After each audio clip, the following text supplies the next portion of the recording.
Commissioner Scott, Yeah, present. Commissioner Baker McCormick, Present. Commissioner Marecki, Here. Commissioner Baydoun, Here. Commissioner Anderson, Commissioner Anderson, Vice Chair Palomera, Here. Chair Varga. Here. You have a quorum present. Thank you. Next item. Item B, Chairwoman's remarks.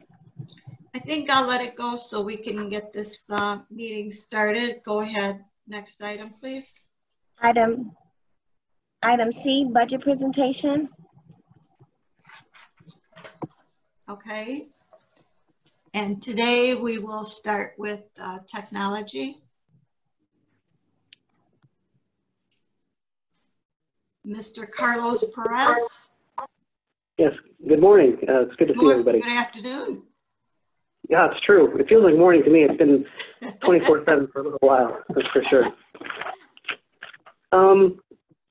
You know, I was trying to think about what I would actually particularly say about this budget. I guess I'd like to actually say M&B has been doing an amazing job. There was such a challenge where we started in March, where we weren't sure what was going to happen with budget, where everyone was trying to balance out, hey, how do we cut spending in the right areas, and how do we restore what we need? When I look at this budget and what's been presented to me, it really turns out to be a reduction of about 5% of our total budget. Can everyone still hear me? There's a lot of flashing going on with the screen. I can hear you. We could mute ourselves. No, it wasn't actually audio. It was just that the screen was flashing, and I wasn't sure if I was having technical difficulties or not. No, it was doing it for me too. It was just moving things around. We were trying to get into the sharing mode, so that's what it was. Okay. Oh, sure. So not a problem at all. So the long and short of it is I was preparing for as much as an 18% reduction in my budget and trying to figure out how to make that work. The fact that MD was able to do what they did and reduce it to just about 5% is actually really a positive thing for me and my team. And it still gives us a lot of room to move forward with all the technical initiatives that have been going on. We do have to refocus. We did lose a few people because we had to. It was the right thing to do at the time. But we're going to have to focus on major projects like ERP, document conversion, all the new initiatives that came across with telework, which was not something that we had planned on doing, and then try to figure out how to do that with a slightly reduced staff. It does sound like we're going to be able to bring some people back October 1st.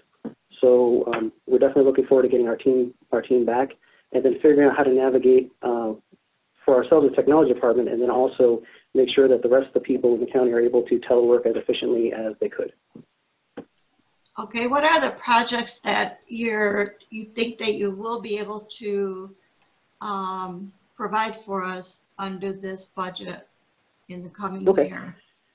Well, there's definitely a lot of in-flight things that aren't really necessarily attractive. It's underneath the covers sort of work. But we had to increase our ability for people to connect securely to our network, so that was a VPN upgrade. Leveraging the CARES Act and the fact that we hadn't ever budgeted or prepared for having a large amount of laptops on our network, we are bringing in 1,000 laptops, and we are bringing in services we've never had to utilize before to make sure that they have the Wayne County secure Windows installation installed, and then we have to figure out how to distribute those to everyone else. So that's a very large project. When we tried this with just desktop computers, the first year of the tech refresh, I think we tried to do this with 900 computers, and it took the full year. We're obviously going to have to move a lot faster, so we're having to pivot and be a little bit more agile than we normally do. We had to expand our capabilities for people using an environment called VDI, which is a way of emulating a Wayne County secure integration with the county from their home with their own personal PCs. We've expanded those capabilities. We are continuing to move forward with the ERP project, and that is a very resource-intensive project because it actually incorporates everything in the county. We're not planning on slowing down in that area at all. We are going to be able to move forward with trying to get out of our second data center, which has always been on the map to do because we need to get to a more current state environment, and that's really going to be more of a hybrid environment where we're using cloud services and modern ways of backing up and securing our system, right? We did expand. Hang on, I don't want to talk too technically, but you all remember a couple You months. can. Feel free. Thank you. I appreciate the freedom. You know, we had to refocus a little bit on security because all of our systems were based on, for the most part, most of our connectivity happening from inside of a secure building. And now what we have is disparate computing systems really all over this side of Michigan, and that requires a little extra security. So we went county-wide with multi-factor authentication, which added a layer of security and made sure that there was no chance that someone with just your username and just your password could get into Wayne County data. And that was a huge initiative, and we have seen a huge uptick in people trying to get onto government systems, not just Wayne County, but definitely also in Wayne County. One of the big initiatives that you're going to see going forward is also trying to actually finish what was started way back in 2008, which was that, generally speaking, we should be a paperless county. Now, of course, you can print your documents. I literally have printed documents right here. But the idea is that official paper should never have to leave your cubicle, right? And so that's an initiative that the county is moving towards. And we're leveraging some of the tools we already have, in this case, SharePoint. We're moving forward with those initiatives. I believe we have Corp Council and Corp Council done. M&B is I think we've got most of those departments done. We're going to move on to PHR and technology, and from there we go to the Sheriff's Department to prepare them for the Criminal Justice Center. Because the Criminal Justice Center isn't supposed to have a bunch of paper. We have no plans to store paper at the Criminal Justice Center. So the county is moving forward with becoming more efficient. A lot of these initiatives started way before I even got here, but we do have a team that's actually going to take it across the finish line. I think the only real impact that COVID is going to have on us is that instead of having a very, very agile mindset for taking on projects, we're going to have to really be structured, give delivery dates, and only on the rare occasion will we deviate from our plan, because with so many people operating from locations they're not used to operating from, it's not going to be efficient from a people perspective. But from a plan perspective, it can be. I don't know if that makes sense. I hope I'm not just rambling, but No, it does. It does. It does. Mm-hmm.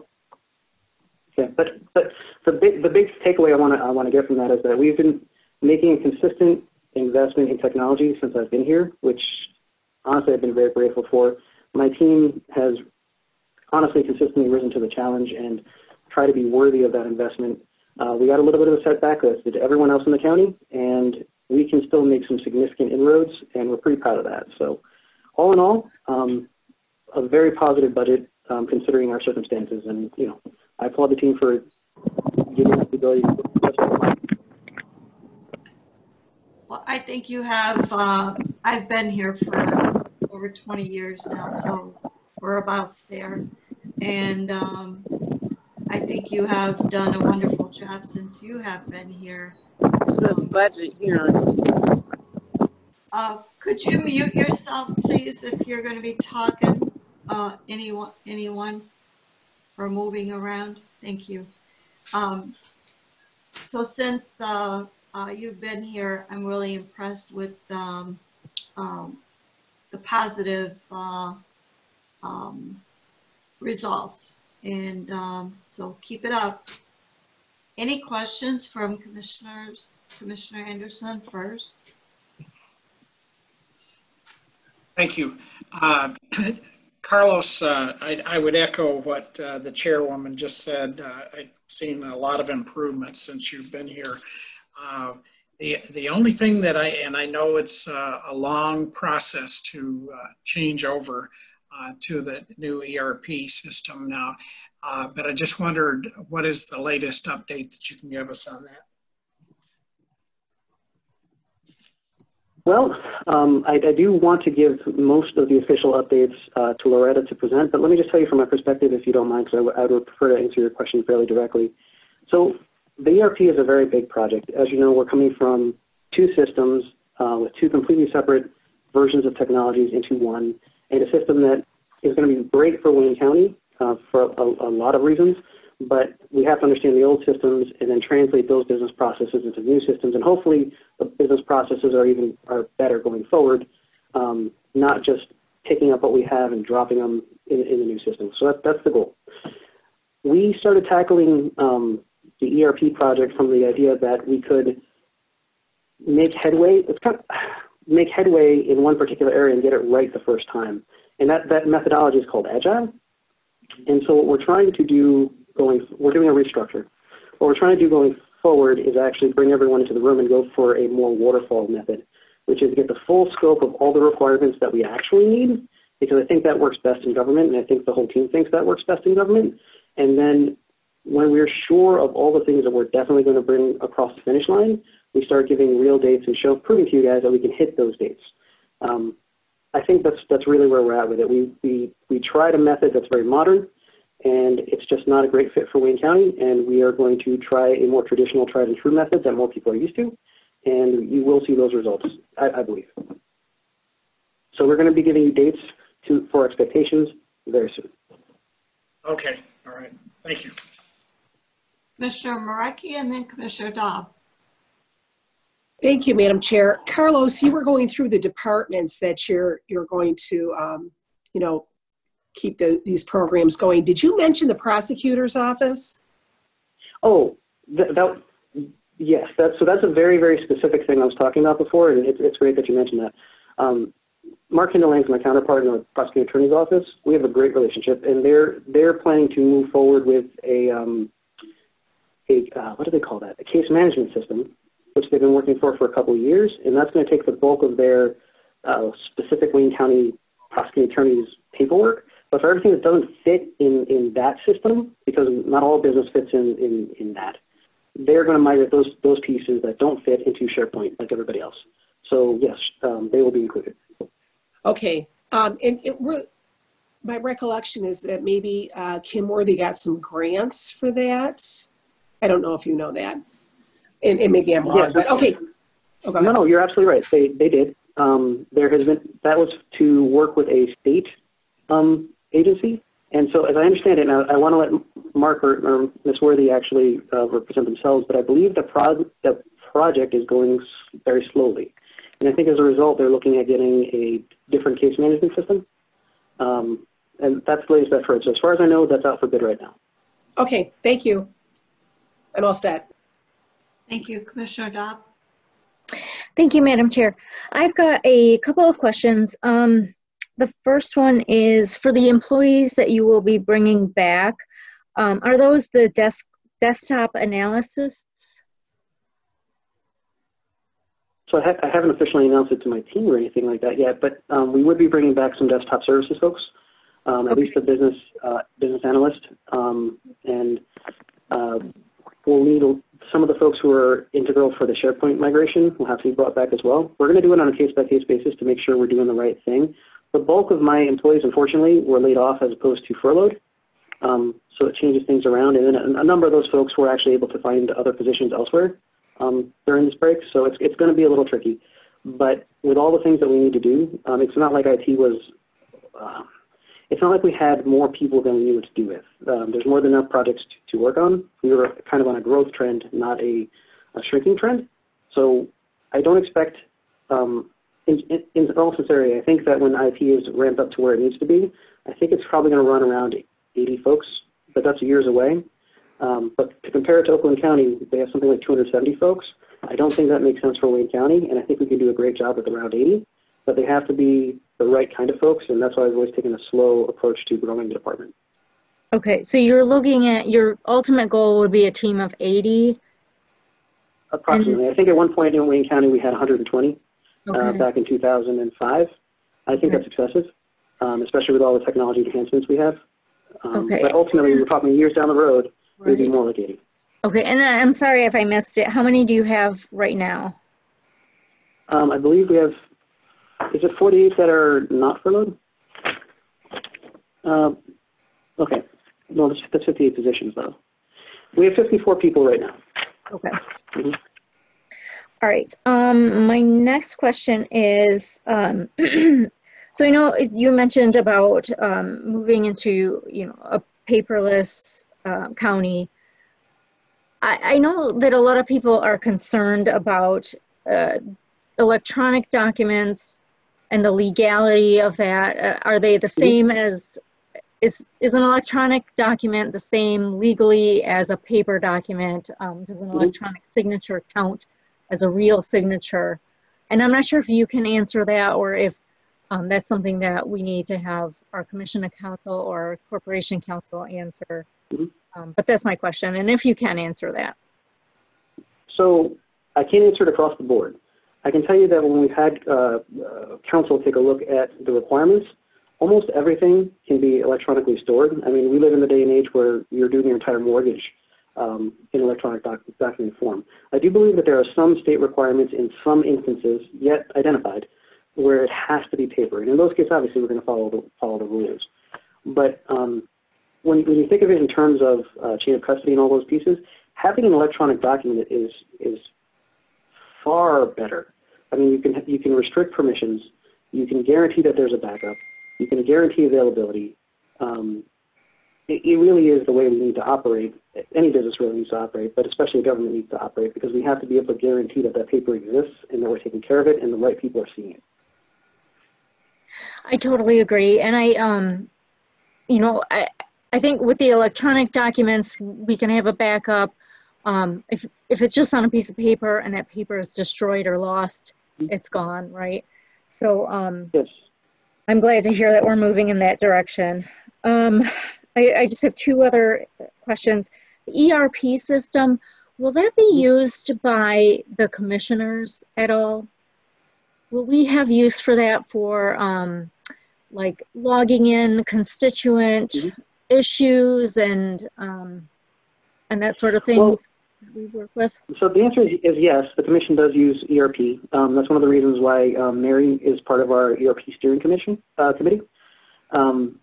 I see well, the commission. I'm not talking about the commission staff. I'm talking about like me as a, like, will I be able to use the new ERP system? Will it do anything for me and my office? Well, I mean, truthfully, I would imagine so. It is the system by which people get paid and all financial tracking happens. It is going to be designed to promote accountability and transparency better. So a lot of the reports that I think you formally asked for could probably just be automated with the system and take the middleman out of it entirely. It's such a large system that it's hard to imagine that someone would make a case that says you wouldn't use it or you wouldn't be able to gain efficiencies by using it. But all that stuff is kind of being unwrapped as we speak. The problem is that what we're focusing on right now is getting off of a system that's falling apart, so that we're on a system that's not falling apart. But if you got to get the exposure that I did and actually go and see Oracle, the new Oracle systems and the displays and all the capabilities, you kind of understand it. It really is a sky's the limit scenario. It's going to be a situation where it's continuous improvement for years. And as they roll out enhancements, I'm going to be rolling those out too. Does that make sense? Yes. Yeah. It really is a fully functioning, honestly, worldwide recognized ERP platform. I mean, it's very much overkill for almost any organization. Okay, that will be wonderful. And my final question, sorry to be, it's asking so many things. So this came up earlier in our full board meeting, that some of our commissioners and staff who have been logging into the Zoom meetings have been having issues. Do you know of any issues with Zoom, or do you feel that it's a good platform for us to continue using for as long as we need to during the pandemic? Or do you think that the individual issues that people have been having might be more on their end with their individual internet connectivity? I personally have had zero issues logging onto any Zoom meetings since we started, but I know that there are some commissioners who get kicked off or they can't log on. Got it. What your thoughts are? I got it. And I will answer that question. Can I just circle back to something I answered a minute ago, because I'm afraid it came across wrong, and I know this is public. The functions that we purchased in Oracle Cloud for ERP are tailored to us. We didn't buy more than we needed. But there's capabilities within the Oracle platform that if we did decide to use them, we could invest in them and then take advantage of them in Wayne County. I promise we're not spending more money than we have to. Sorry, I just wanted to make sure I actually said that. And then to your other question about Zoom. Zoom is a pretty stable platform. It seems to be the industry leader right now. Generally speaking, if you're having a problem, it's probably at the user end.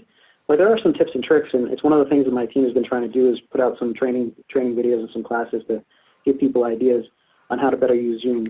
One of the things I find useful, I'm not doing it right now, but is to actually use a headset to separate the speaker from the microphone. It gives you a much clearer experience. The other big, I guess, not obvious thing is use your telephone for the actual audio piece. And if you're using the computer for the audio piece, it will work, but you're most likely going to have that echo and that uncontrolled feedback. Online, all of us are making fun of our Zoom meetings almost nonstop because there's just it's just not something we're used to doing. But there are some ways to work around it. And the bandwidth issue, I guess I would say your home network should have about 30 megabits per second is my guess if you're going to be using Zoom and video at the same time. If you have less than that, you should think about increasing it. That would be my suggestion. Okay, great. Okay, it would be, I think it would be great if the department could, you know, send out some of those tips to the entire county. You know, pretty much everyone's using Zoom these days, and I think that would be really helpful. So, thank you so much. Thank you, Madam Chair. No problem at all. You're welcome. Madam Chair. Yes, we have a list going. Oh, okay. I will add you Commissioner on. Baker McCormick on the phone, and whenever. I will add you on. Thank you. Mr. Abbo? Madam Chair, you can go ahead and let the commissioners go first. Okay. Commissioner Maraki? No, I'm all set. Thank you. Okay.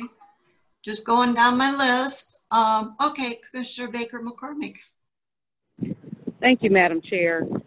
Just wanted to know long-term if we have to continue having meetings by Zoom and if there is ever any permanent changes where we could chime in through Zoom or some other method to our commission meetings. Is our technology set up to do that, or can we look at that? I do apologize. I'm not sure I completely followed the question. I'm so sorry. Can you rephrase that, please? So the question is, if long term, if we continue to have meetings either via Zoom or if a commissioner can't get to a physical commission meeting, is there a way in the chambers to have it so that a commissioner can chime in or attend a meeting with some other method other than being there physically? I get it. So let me rephrase it so I make sure I got it right. So if we get back to the place where we are meeting in person sometimes, not just fully Zoom, could we make it that even a commissioner who could be virtually there, even if it's a physical commission hearing? Is that basically what you asked? That's exactly the question. Okay. Yes. I promise you I will look into it. I had not been trying to solve that issue. Let me look into it. It's a good question. I mean, it's probably a good question going forward, period. I know we just did some upgrades to those systems. Let me find out, please. Is Felicia Thank on you. the line? Felicia? Yes, ma'am, I am. Could you please expand on that, what we would have to do? At this point, the commission is authorized to meet remotely due to the executive order of the governor. Once that order expires, the commission would have to start meeting in person unless state law, the Open Meetings Act, is modified to allow some sort of remote meeting. However, even if this body is forced to meet in person because the law is not changed, that doesn't prevent public participation from happening remotely. So ensuring that our systems in the chambers are upgraded appropriately may prove beneficial in the long run. Okay. And Madam Chair, I just wanted to say that's exactly the point of it, is to, in the long run, be able to have the public also chime into our meetings And if there is some, in my understanding, there may be some changes to the laws because of COVID where elected officials can meet virtually or either way, either physically or in the chambers or virtually.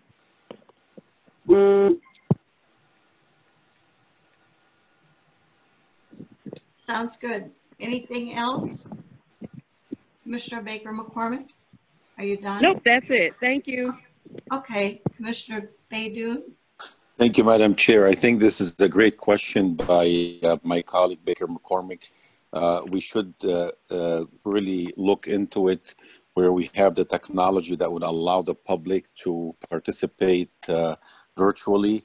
I'm not sure about, Felicia can advise on whether all the commissioners have to be present or not, but we should have the capabilities of allowing people to participate virtually in our meetings, especially in this COVID-19 era where people are not able to drive downtown and be there. But that's a great question. I think we should really investigate this.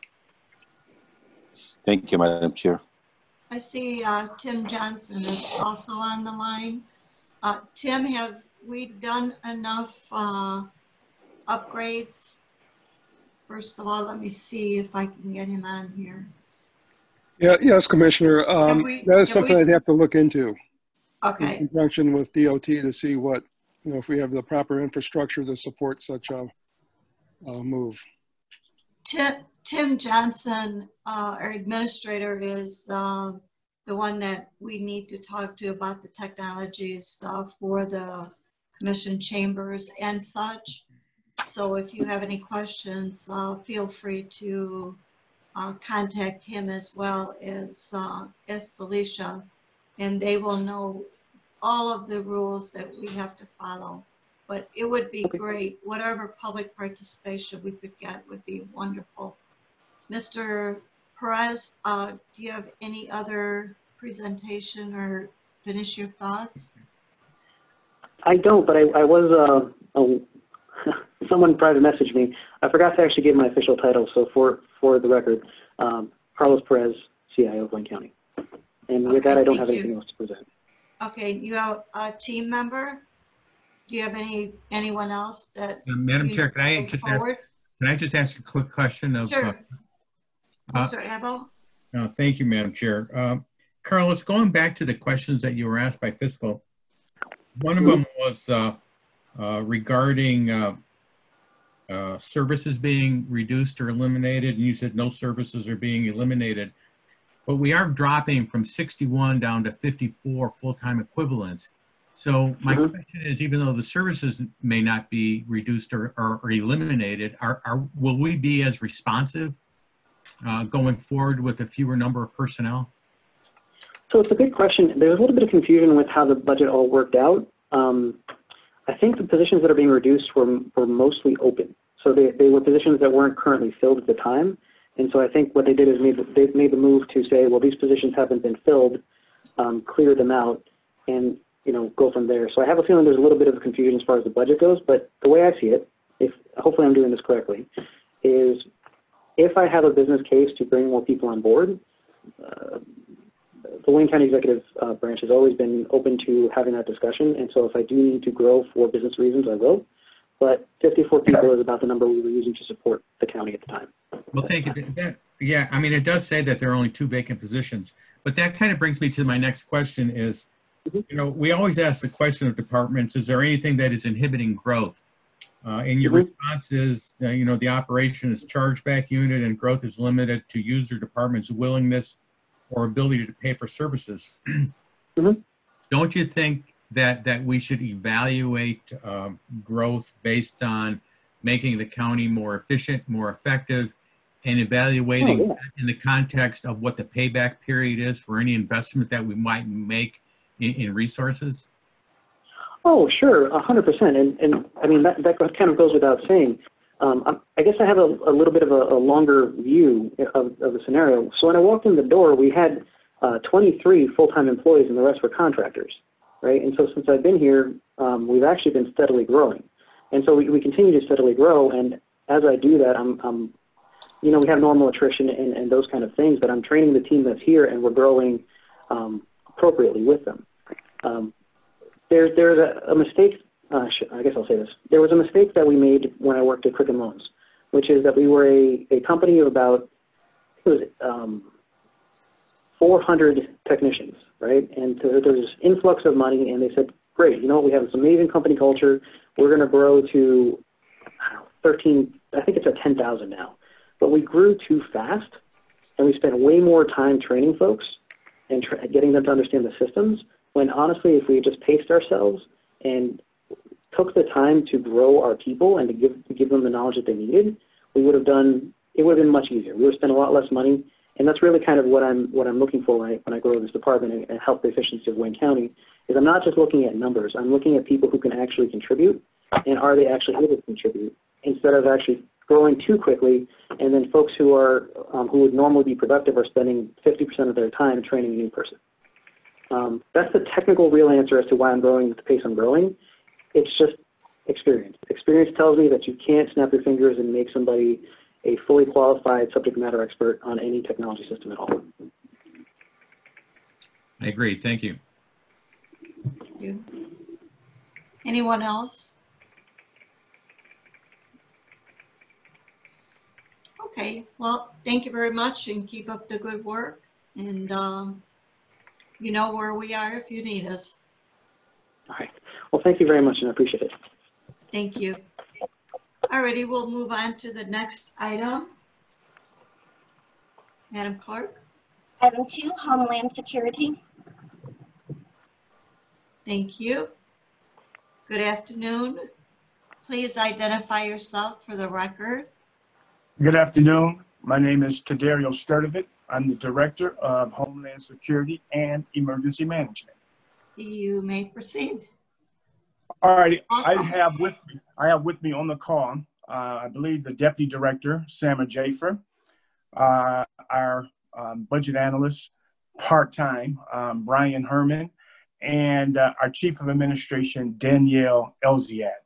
I just want to start with a brief statement and then get right into your questions you may have for the department. The Homeland Security is responsible for providing, equipping, and training and exercising of emergency personnel from multiple disciplines, including the fire service, specialty teams, hazmat teams, search and rescue, law enforcement, EMTs, public health, public works, and schools. Currently, our department is the coordinating department for all communities within the county for state and federal assistance during all phases of emergency management, to include mitigation, planning, response, and recovery. Since the pandemic has occurred, our department has been going about 7 days a week since early part of March. PPE was determined to be a critical tool to slow the spread of the COVID virus. We've been appointed by our CEO as the lead in supplying PPE to our Wayne County CEO departments, as well as the elected officials.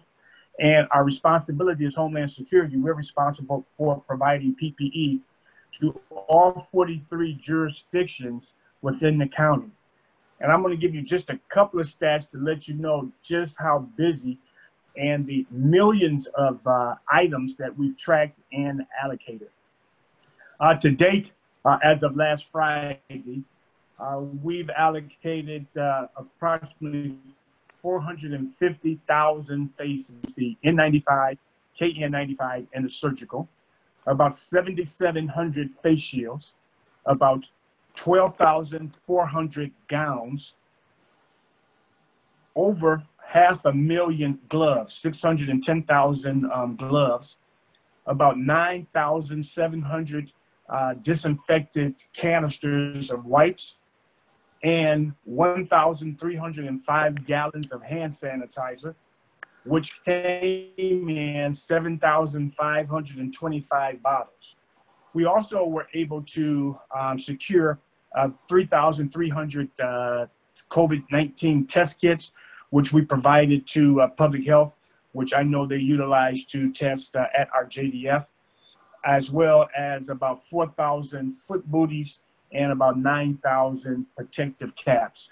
So we've been very, very busy, and we have provided PPE for every jurisdiction in the county, including the city of Detroit. I see this as a monumental task that our small department was able to put together, and that we continue to provide this critical equipment in the COVID-19 response.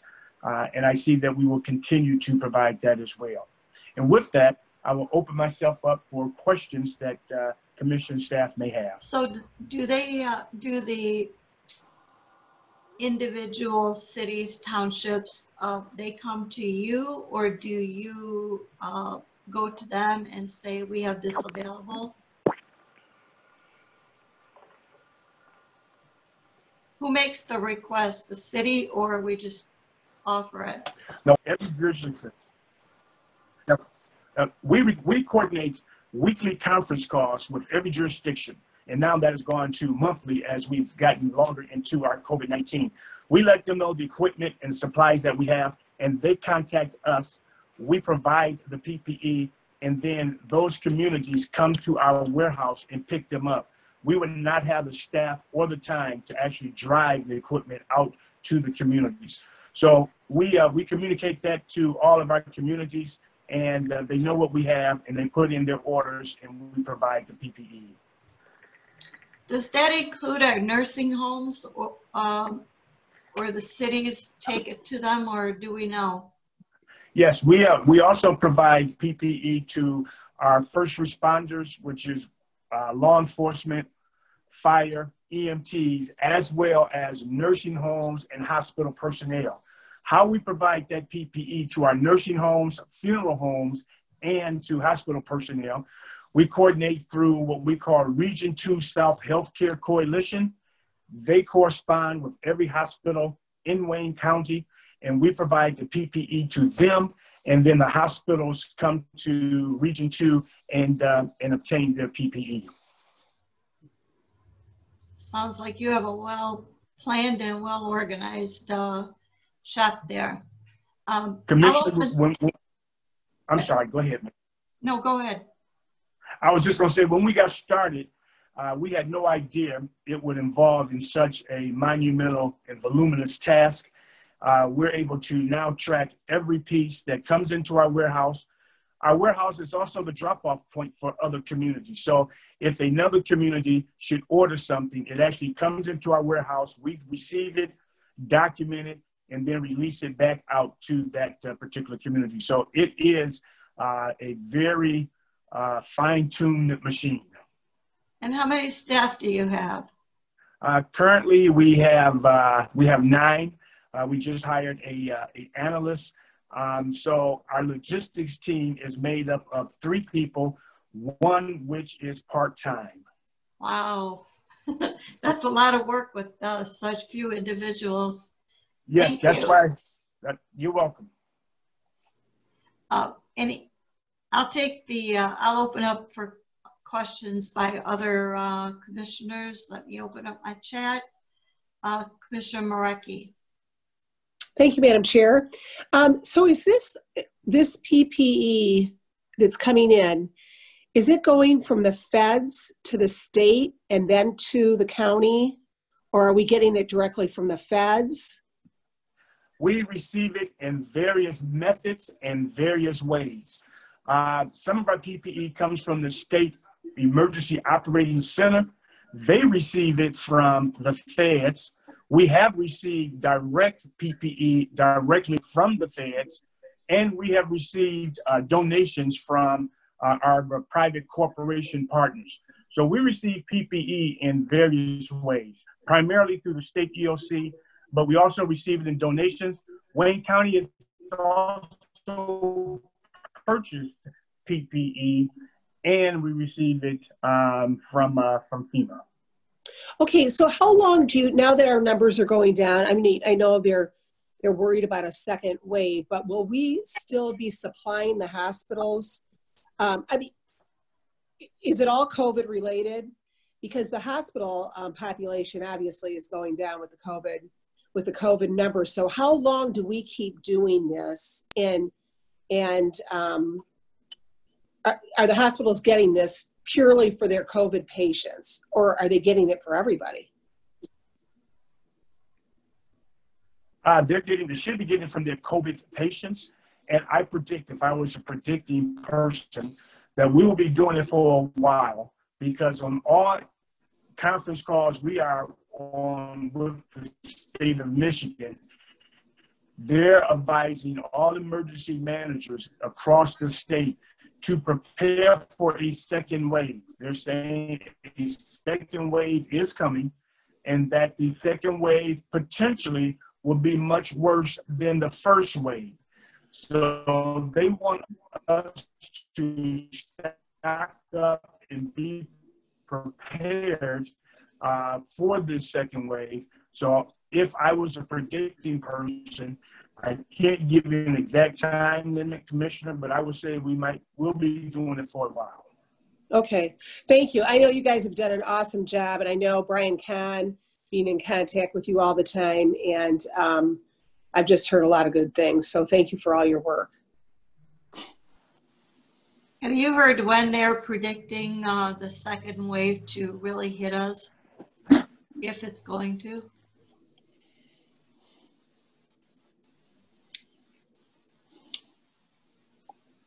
Mr. Sturdivant, can you hear me? I think you froze up. Yes.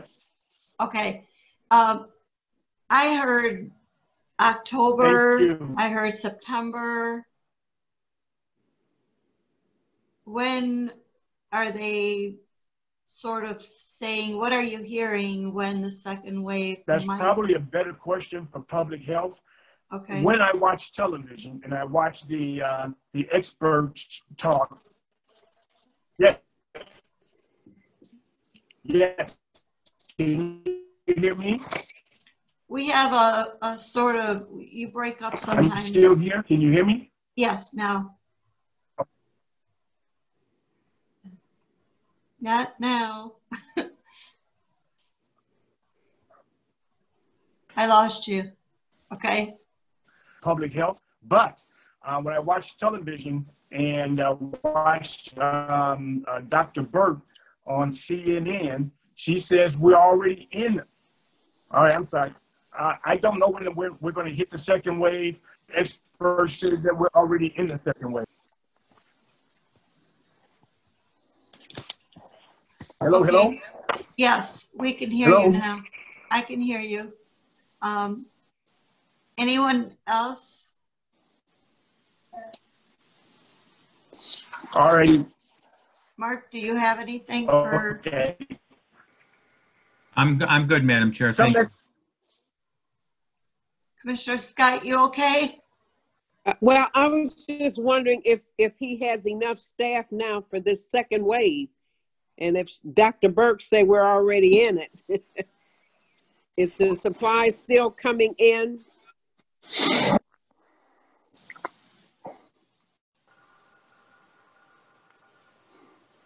Guess we lost him again. Madam Chair, Yes. Correct. Martha, Supplies are coming in. And in fact, I might have to call to get us. Can you hear me? Yes. Yes, I can hear you. Okay, to get us better prepared, we made an through purchasing an emergency request to purchase PPE to make sure that we're ready for the second wave. Supplies are still coming in, and yes, we have appropriate level staffing to address the needs that we would be performing. Very good. And thank you so much for all your reports that you've been giving to public safety and judiciary.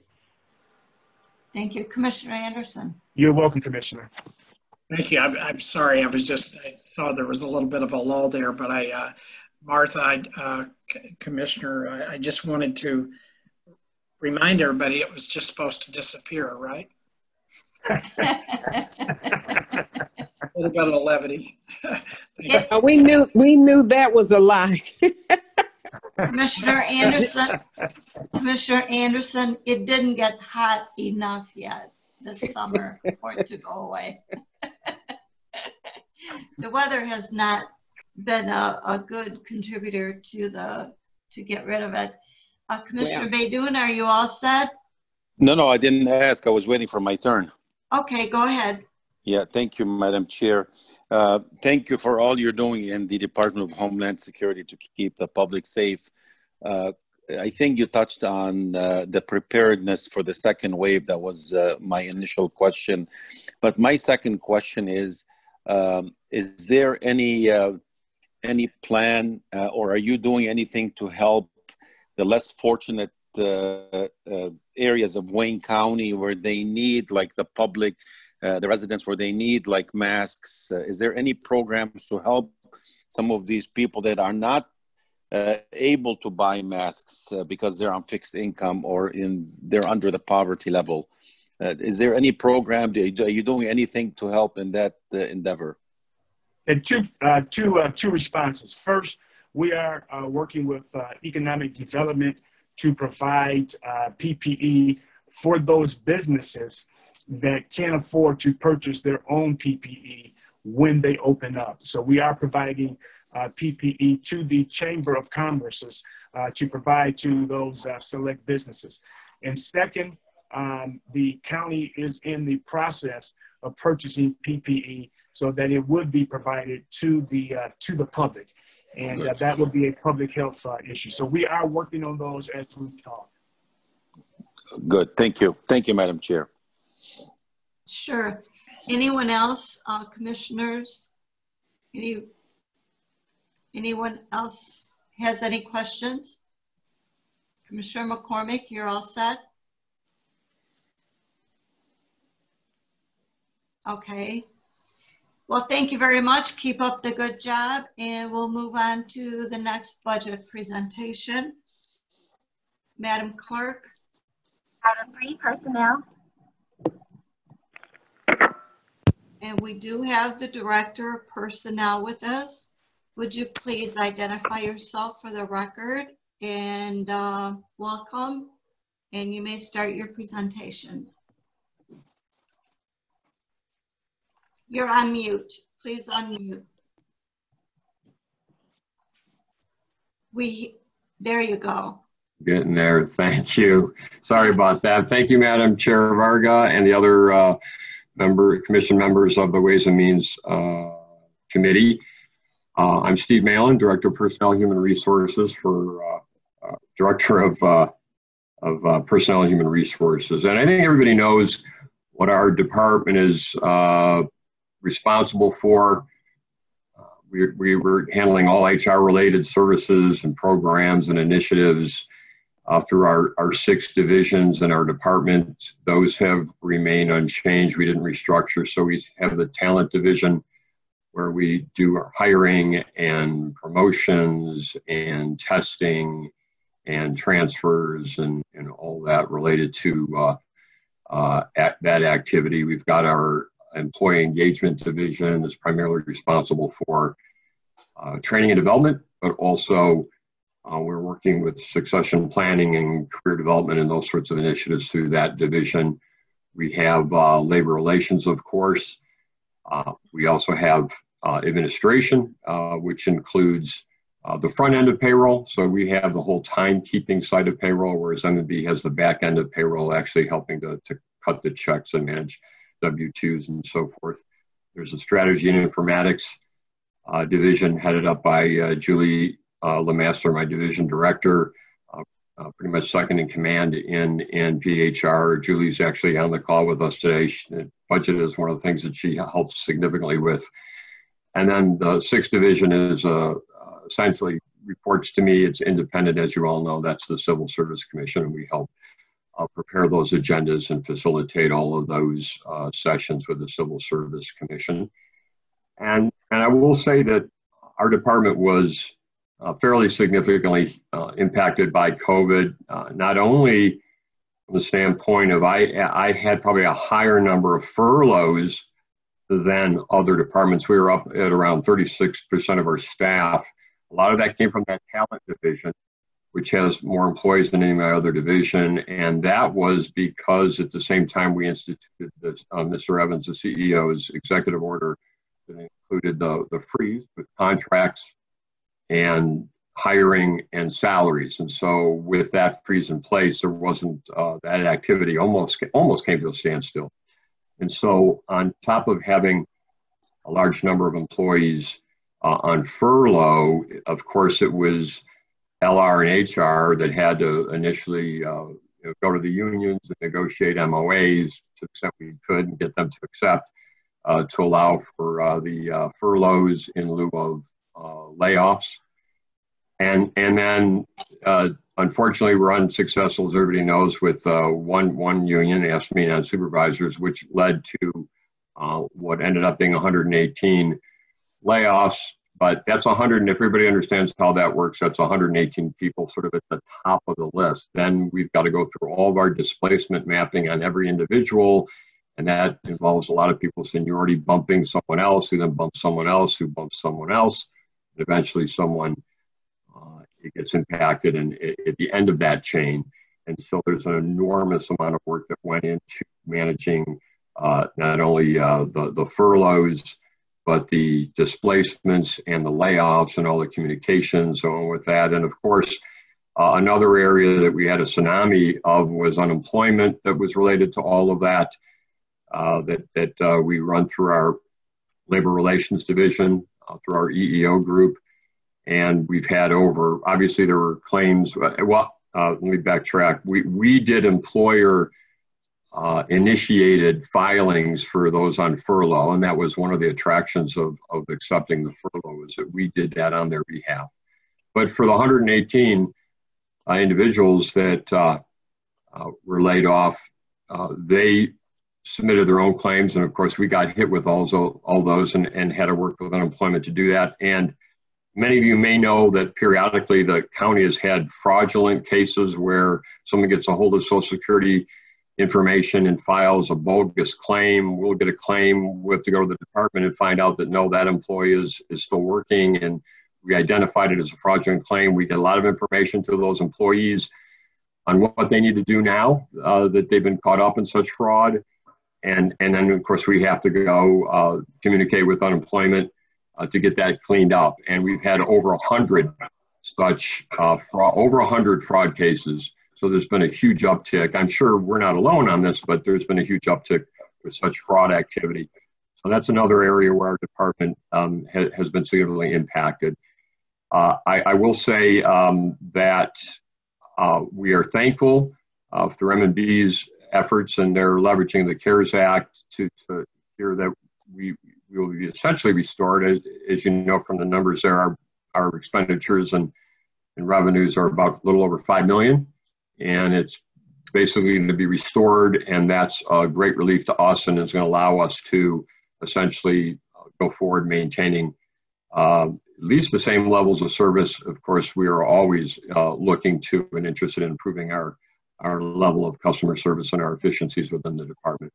With that all being said, I'd be happy to open it up to any questions anybody has. You said you had 118 layoffs. How many furloughs? Yeah, the furloughs ended up being 76 was that number. And that was a much different thing. That they could just, because of the MOAs, they were allowed on 5/1. Everybody that was on the paid furloughs as of 4/30, if they were going to go on the unpaid furloughs, it happened on 5/1. Much easier and different process. Since that time, some of those people have come back through the efforts of the Executive Review Committee, of which I am a member.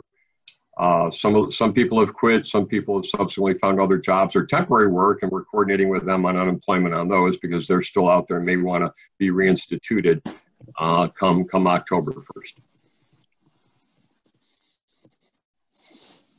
How many have we called back so far? Do you have a number? Or return to work?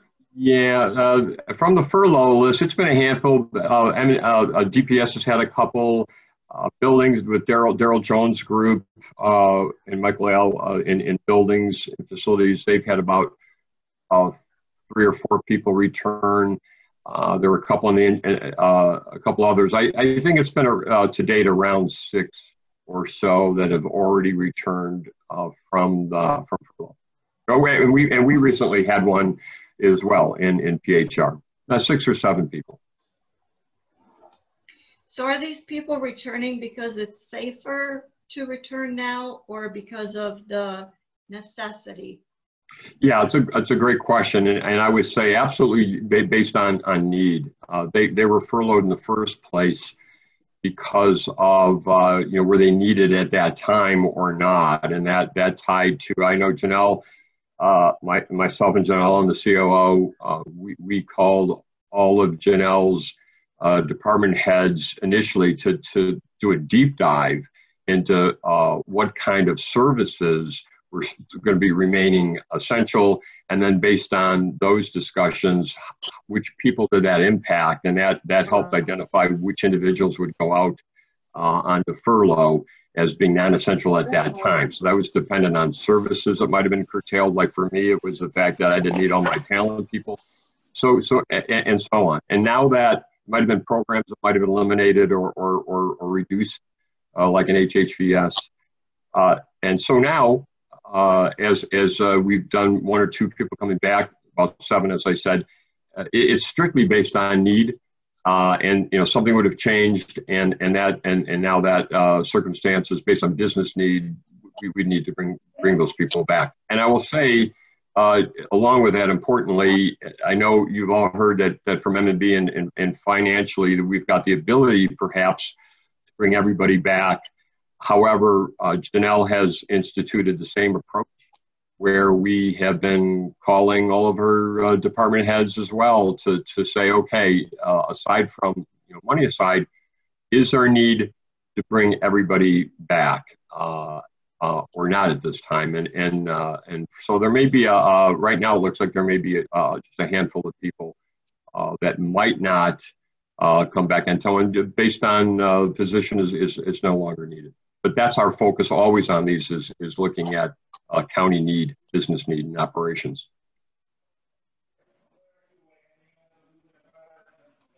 Trying to figure out how to ask this question. The nurses that we have, were they reassigned to be able to do testing or something else so the COVID dollars could have covered them, or did we just not call them back? Well, as I recall, we tried not to impact nurses, knowing how hard it is for us to recruit and retain nurses, knowing that there's a national shortage, that even if we were paying, market rates, we would be challenged with recruiting. At the time we did the deep dive with, and as you know, there's nurses in JDF and there's nurses on the public health side with Carol Osterberry. And I remember that where some of those nurses were not going to be needed necessarily exactly in their jobs, I believe that they were all sort of reassigned at the time, work in other areas so that they could be maintained during this time. Now, I understand that since then we've had a couple of voluntary departures with nurses is not as uncommon, but I don't believe that we impacted anybody at the time. Are you merging job descriptions in order to not have as many people come back, especially if we have a second wave? Honestly, that's got another good question. That is HR has not had the bandwidth or ability to sort of explore every job and which jobs can be combined. And I'll also say that's really difficult if it's classified jobs where they're defined, and then sometimes jobs can cut across different unions, and that is again, there's all sorts of labor relations challenges with that sort of approach. So we haven't done that, but within the departments themselves, they understand that to the extent, I don't know that anybody's really looking at combining. It's just that if circumstances are such that at this point, we're focusing on 10-1, that if a position that has been on furlough is not really needed, and if they can cover elsewhere, you know, again, and we're looking at maybe, say, again, a small number between 5 to 10 is right now what it's looking like of people out of all the people furloughed that would not return. And that's strictly, again, going to be based on need. But we've not had the ability to sort of look at that. And that would take a lot of time given the labor relations challenges. I'm just curious as to if you're working with or someone is working with the unions to set up some kind of mechanism that that would kind of free up a little bit of if they're not needed here, so to clean up the red tape a little bit so they could stay on the job much easier, or if somebody doesn't want to bump that they maybe not have to. I don't know what the circumstances of all the different things that could be happening, thinking outside the box during the pandemic, and to make sure that the union negotiations will go smoothly. But they might have some ideas. Maybe, are you listening to any of those ideas that they might have in order to make it a little bit better situated, since they work the jobs? They know pretty well what and how to handle things. Right. I was going to say, as you were queuing up your question, I was thinking too that a lot of that we do get from the union, and of course we are in constant communication with the union leadership, and they do have a lot of questions. Of course, during all of this, we had, you know, pages of 30 questions on paper and so forth. That took a lot of time for Joe Martinico and myself to go through and get answered. And we are currently in negotiations right now with our largest unions, frankly, with AFSCME supervisors, AFSCME non-supervisors, GAA, the general fund, and the nurses are all being currently negotiated. And so those sorts of creative ideas on how jobs can be impacted, what it means for them, I mean, those are getting discussed during negotiations right now. Well, that sounds good. I can't negotiate for them, but I do like to think outside the box where they might have a little more freedom to move around if that's what their wish is. Like I said, I do my job. I can't tell them how to do theirs. Right. But I think I will not take up all the time. I will share my time. Any commissioners have any questions? Yeah, Madam Chair, I raised my hand. Commissioner Baidoun. I see you. Please go ahead. Okay. I have a quick question. I think he touched on it during the presentation. These are very challenging times right now, obviously, and there's a hiring freeze right now in the county. Are there any specific positions or are there any specific positions that will be eliminated permanently as a result of COVID-19? I don't know if you can answer that, or is that, or maybe you can consolidate like Commissioner Varga mentioned earlier. Well, Commissioner Baidoun, frankly, the way this ended up playing out, the furloughs, as we know, those folks went on to furlough status, and again, most of them looks like they're going to return on October 1. For all those in AFSCME non-supervisor that didn't opt to take the memorandum of agreement providing for furloughs, they did get laid off, but they go on recall lists, and again, there will be a path forward for those folks to return. And more specifically, to answer your question, I'm not aware, of any specific positions per se that were eliminated because of COVID. It was, again, all need-based, and some people weren't needed at the time, and we're now assessing whether or not they're needed now, and what would need to happen to have them return, all following CBA procedures. And that freeze has been there, but as a member of the Executive Review Committee, anybody that had a position or lost someone who was looking to replace them, or even promotions. Been a couple of promotions where they were needed, but they just needed to come to the ERC. It needed a justification memo and to get the right paperwork from M&B. It would all be vetted out, and in many cases, if it was determined that that was the right thing to do, the ERC did its job and found a way to make an exception that was thoroughly vetted with good rationale to do so. But so I think that process has worked well. I don't know of anything where we've sort of said, well, these jobs are gone now and there's nothing you can do to get it back. That's not happened. Okay, good. Thank you.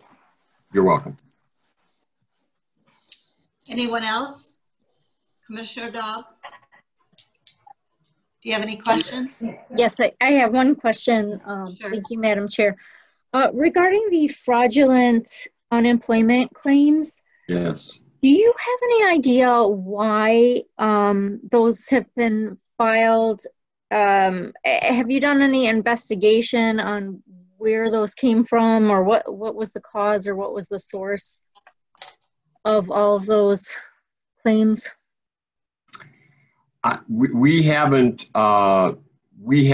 individually. We don't really have our ability to sort of track that down from our end on what the sources are. It's clearly opportunistic type of fraud. It's always been there. We've always had much smaller numbers, and it clearly this is a time where the perpetrators or whatever you want to call them see a way forward, perhaps with all this volume and people maybe not being aware, trying to process so much at the unemployment office that they would somehow pass through, but it's still got to get through us. We still vet them all and we catch it. And so it's been a thorn in everybody's side. And again, the employees generally are going to have to go and they might put freezes on their credit cards or whatever. I mean, frankly, it doesn't happen unless their social security number has been stolen, but where that might have happened, how and who's doing this, I don't know more. And I don't know if we've had like the fraud division or through the ethics ordinance, whether or not there's anybody through Prosecutor Worthy's area that would have a greater ability to somehow talk to the right law enforcement authorities to figure out if they know where these sources are coming from. Unfortunately, it's not a great answer. I don't know where it's coming from. All we know is the uptick has been extremely problematic. Okay. Do you feel the amount of increase in the claims would be worth the prosecutor looking into the source? Hard to say. I do think it's worth a cursory look. Maybe a cursory look would determine whether or not they would also say, hey, we don't think we can do this, or that we might be able to somehow make some inroads and try and figure out where this is coming from. And maybe there's some countermeasures we could put in place to help mitigate these going forward if we knew that. So is it worth a look? Yeah, certainly. Our staff wouldn't have the wherewithal to do it, but I think it probably is worth, and I'll take that up as an action item. I'll reach out to James Heath, start there, and see if we think there's anything more we can do, or other resources we can use to see what else we can discover about where it's coming from, and if there's anything we could do to mitigate it. Mm-hmm. Right. Yeah, I would hate to have our employees have to deal with identity theft. I just imagine that's the worst thing that could possibly happen. So okay, thank you so much. As someone who's had their tax refund hijacked several years ago, it's not fun. Yeah. I know firsthand it's not fun. Mm-hmm. Yes. Thank you. Yes. So do we report this to anyone right now? Who do we report it to when you we've got that part of it handled. Again, what happens is when they file it, they're filing with unemployment office. They're contacting us. We're on it. We identify. We always, if it's not someone we knew, we always check to see if they're active in the system or not, and so forth. And we always make sure that, and frankly, if someone got to protest it, generally, we're going to need to know, HR is going to need to know about the termination. And so when you start seeing names and we suspect and we verify that people are working and we identify it as fraud, like I said, it doesn't get past us. We do notify the employees. They're aware. They know what steps to take. They get a lot of collateral information to use to protect themselves going forward. And then we take it up with unemployment and make sure that they understand it's fraudulent. So that's happening. I mean, beyond that, I would say the next steps could be see what we could do, per Commissioner Dobbs, a really good suggestion to maybe, I will reach out for James Heath and see if there's more that we can do. Okay, sounds good. Anyone else? Commissioner Anderson, you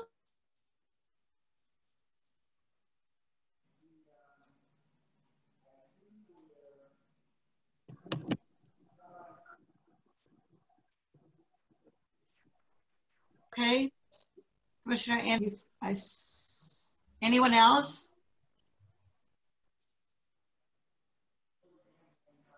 Anyone else has a question for Personnel Director? Can you hear me?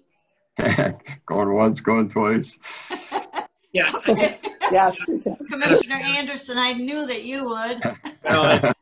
Sorry. I just wanted to, Steve, I just wanted to ask, and excuse me if you've answered it already or been asked, I didn't hear it. But I was going to ask, with the number of vacancies that we have in the county, do you have anything going on to replace the job fairs to try to bring people to hire for some of those vacancies? Yeah, great question, and yeah, we're gonna need to do that. And frankly, I mentioned we've had one person come back. That's one reason they're coming back. Right now, my talent team was 3 people. And frankly, a lot of their time was spent on helping to prepare for the weekly ERC meetings and so forth. And so anything beyond that would be a stretch. And so we've already brought someone back that's working with DPS because actually I think it's the 9th or up here early in September, we're doing a job fair. That'll be out at one of the yards targeting for PSMWs. You may have heard that's an area where there's been a lot of demand for CDL drivers, and the PSMWs, because of the trucks they drive, have CDLs, and so there's been actually a large demand for other type of driving jobs with CDLs, and Bev's lost a handful of PSMWs. So we are going to be doing a job fair here in the next couple of weeks for them, and I think we're going to pick it up. As you know, we had like some 13 job fairs last year. It was very, very successful. We're going to continue to do that. Now, another thing that we're going to do right away is, because we expect that there's going to be a bit of an uptick in demand, and some of our eligibility lists for internal people is shrinking, and that we weren't doing much to replace that during this period. We're starting now we're going to be announcing positions. In some instances, it's preparing for openings, but that we know the eligibility list that exists for these jobs might only have 1 or 2 names on them, and we'd like to have more names so that when openings do come, that we can quickly get departments 3 names and they interview people and pick them up from those lists. Those are people who have been tested, they're qualified and passed the exams and so forth. So yeah, we're starting to do all of that to get ready. And arguably right now, there should be a low demand and higher supply for a lot of jobs out there. So we should be able to leverage that and take advantage of that. Madam Chair, one last question to Steve. Steve, what is our personnel shortage right now, especially in the 2 highest departments, DPS and Sheriff's Department? How many vacancies? Yeah. Sheriff still has around 600 or so, I believe, vacancies. I'm not sure, Commissioner Anderson, unfortunately, I don't know the number with DPS, but I can get that information. But Yeah, and those challenges will remain. I mean, those positions were not open for a reason, and now that we're going to get geared back up, it's just going to be again shaking all the bushes. I also say this interesting: people don't realize this on the sheriff's side. We do a lot of job fairs there. We work with Under Sheriff Fanis in particular and do those, and we always get candidates that apply. It's not finding them to apply. It's not even the dollars that we know we're beneath the other two counties in the Tri-County area where we're not paying their rates. It's not even that. It is that there's a really high rate of the candidates that we do get that don't pass the deeper lean fingerprint background check that is required of law enforcement. And that's where we lose so many of the people that we find through our efforts, is through the background checking and on the vetting process.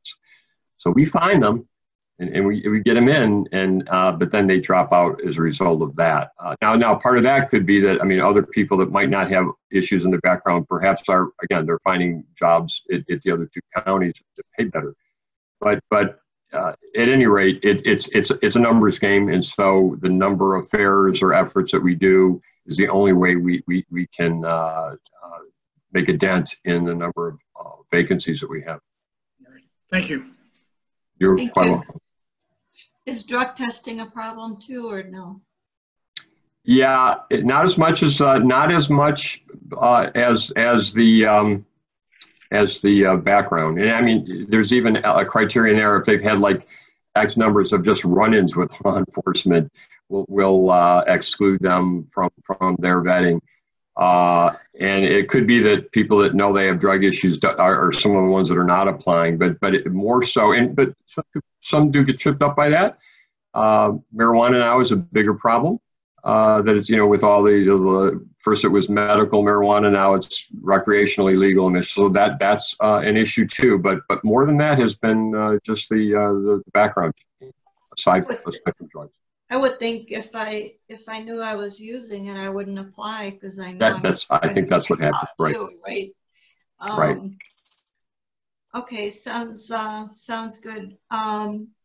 Any other commissioners or staff who have any questions?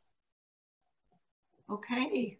Thank you very much, and we'll look forward to, I'm sure we'll be hearing from you as we're bringing people back. If the second wave does hit, that will curtail all this planning that you now have will probably be affected. Things could change, and then at some point the CARES Act money will run out. That might be a year down the road, but well, I think that might even run out before at the end of the year. Yeah. The CARES Act is going to run out at the end of the year, but we may have found a way to cover ourselves for this next fiscal year. But at some point, right, if this all continues, we're not going to be done with it. But thank you so much for this opportunity, Madam Chair, and any other commissioners. I appreciate it. Well, you're always welcome to come back and give us good or bad news. We like to hear the facts. Thank you. Right. Thank you. Next item, Madam Clerk. Item 4, Economic Development Department. And we have someone very capable. Could you identify yourself, Wafa? Wafa Denaro, Wayne County Economic Development. Nice to see you all again. It's good to see you all day long.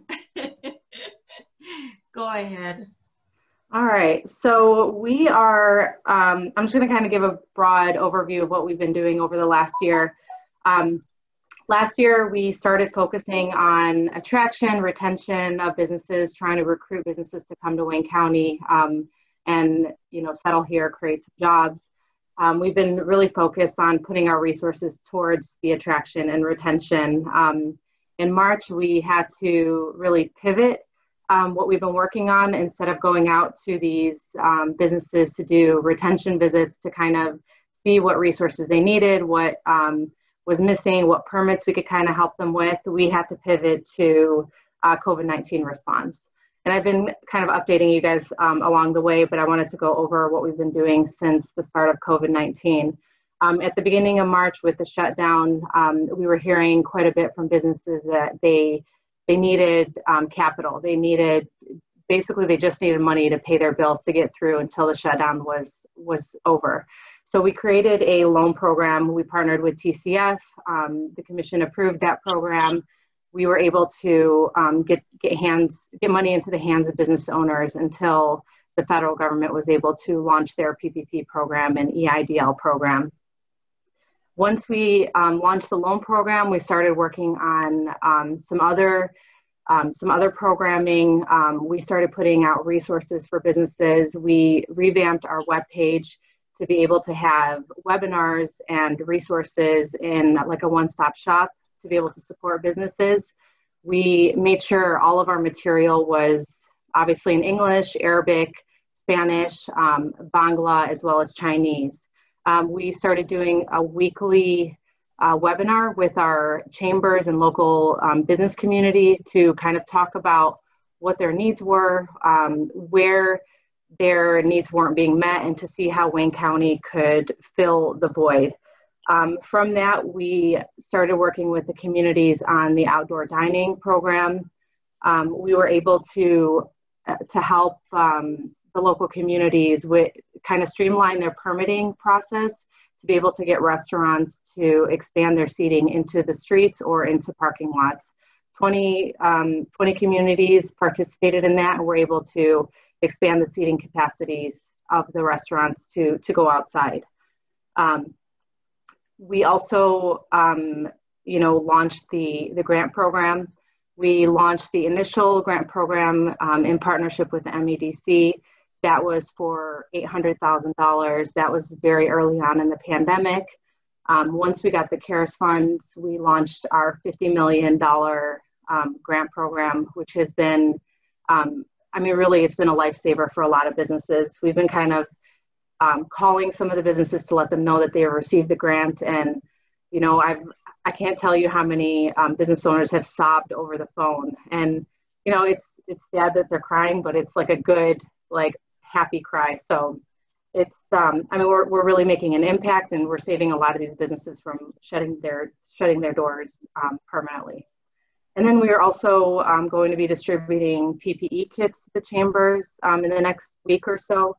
The chambers are going to be going to HQ to pick up some PPE from TAD's group to be able to distribute to the local businesses in their communities. We've done a whole lot of work with very limited resources.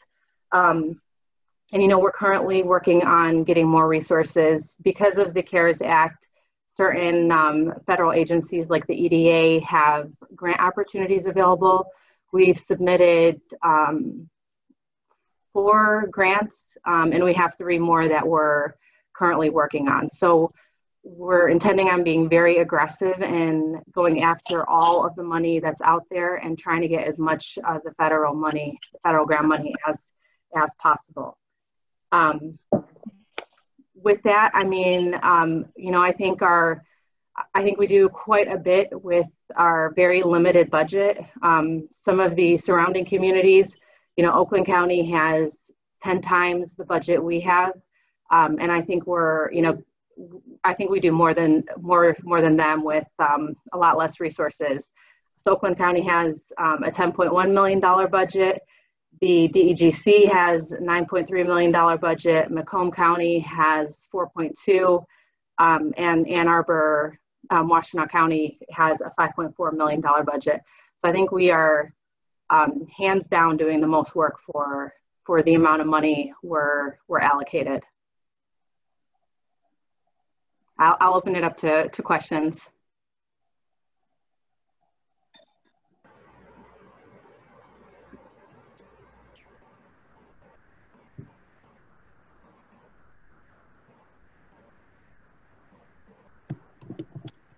Lona, you're on mute. As I was saying to myself, I'm an old job with just a few of you, and so we appreciate you. I'll open it up to commissioners. Who wants to go first? Commissioner Marecki? Thank you, Madam Chair. I just wanted to say, Wafa, I mean, I've been working with your department quite a bit these last few months, and I just want to say what an awesome job you guys have all done.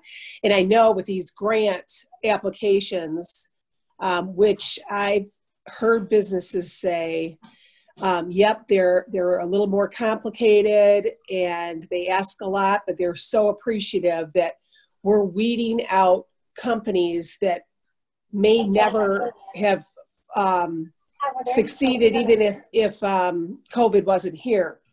So I think the companies are very appreciative of the fact that Wayne County is being so thorough with the taxpayer money that's going into these grants. And I know you guys are working weekends and nights to get these applications through for the Wayne County residents and the businesses. So I just want to tell you how much I appreciate you guys. You're very professional and just, it's a really smart group. So thank you for everything you do. Thank you. Thank you. Anyone else? Commissioner Anderson? I didn't have my hand up, but I'll add my comments, Wafa, to responsiveness that you've given, certainly myself too. And whether it be a message, even sometimes I know after hours when I'm expecting you to answer it the next day and you answer it that night. So yeah.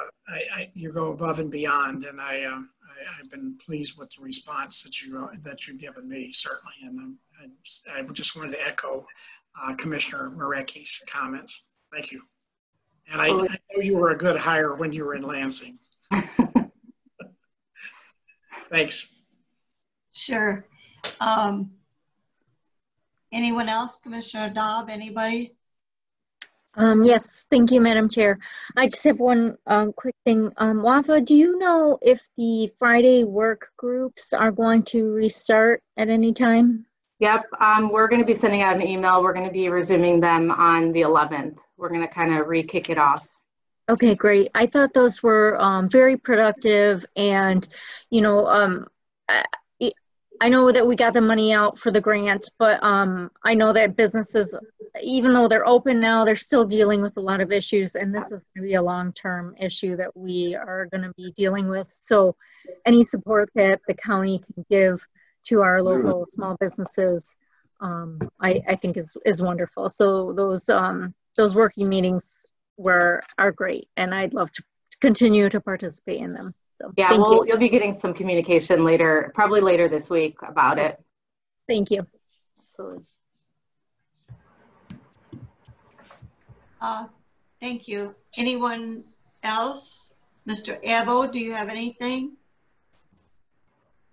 No, Madam Chair. Thank you.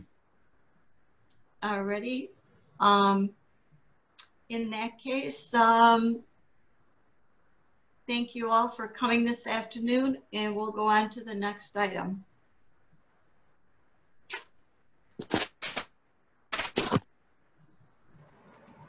Item D, such other matters as may be properly submitted before the committee. I don't have anything other than everybody have a good weekend. Next item. Item E, public comments. Could you please unmute everyone?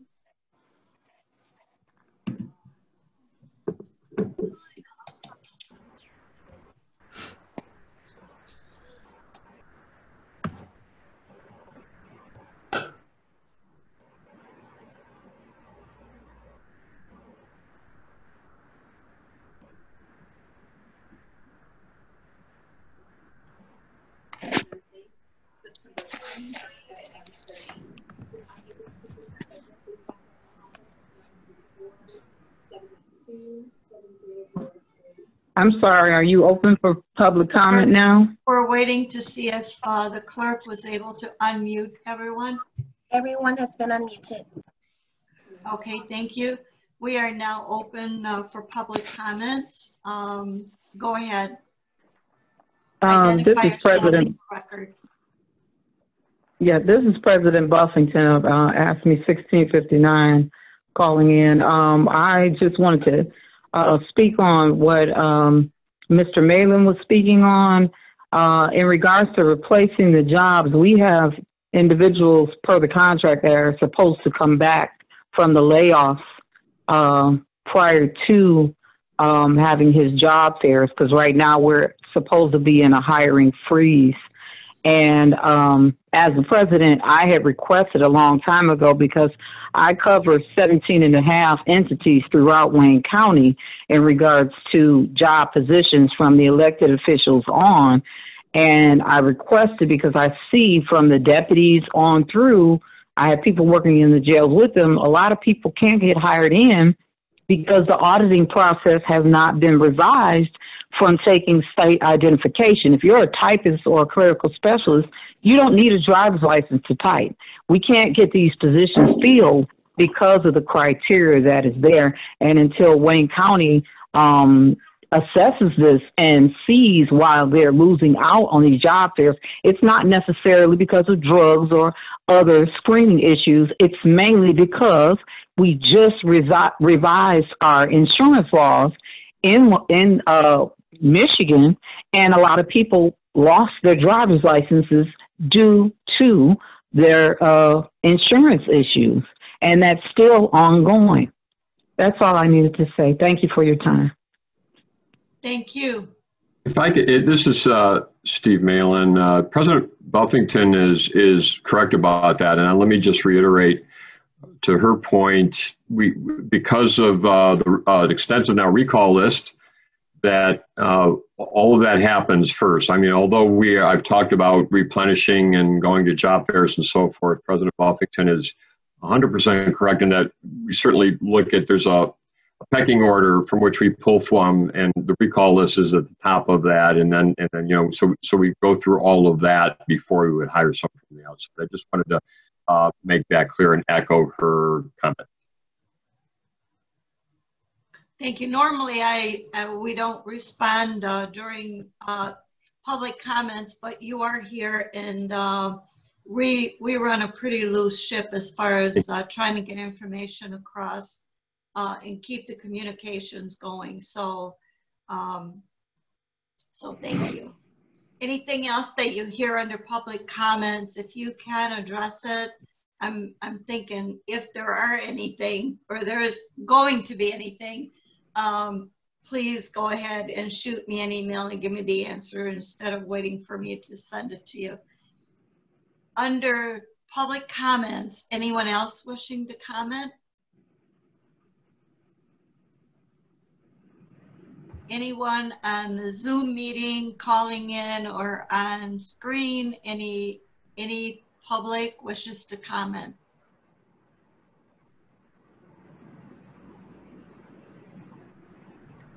Last time, anyone wishing to comment?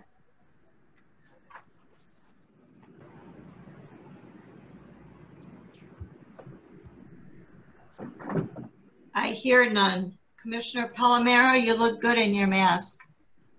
Thank you, Madam Chair. Nice meeting, very efficient. Well, thank you all for attending, and thank you for doing your homework prior to each meeting. So we do run a very, very good ship as the Commission Ways and Means. And so I look forward to your next report when we hopefully will bring back all of our folks, and we'll get back to some normalcy in Wayne County.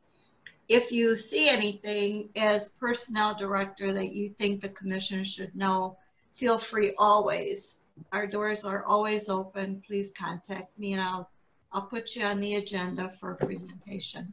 So noted. Thank you.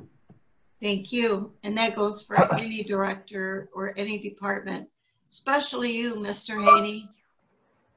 Do you have anything under such other matters?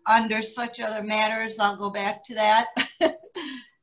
No, I'm good. Thank you, Commissioner, for the opportunity, but I'm good. Well, have a great weekend, and tell your wife we enjoy having you with us. I think, yeah. I'm on the speakers. I got the earphones on her. She would have heard me. She's right behind me. She would have probably slapped you. No, me. Well, thank you all and have a good weekend. And thank you. Come again. I'll see for our committee meetings. And so be safe and try to have a little bit of fun while you're at it. I will take a motion to adjourn. So moved, Madam Chair, Martha. It's been moved and supported. All in favor, say aye. Aye. Anyone opposed? We're off. Thank you. See ya.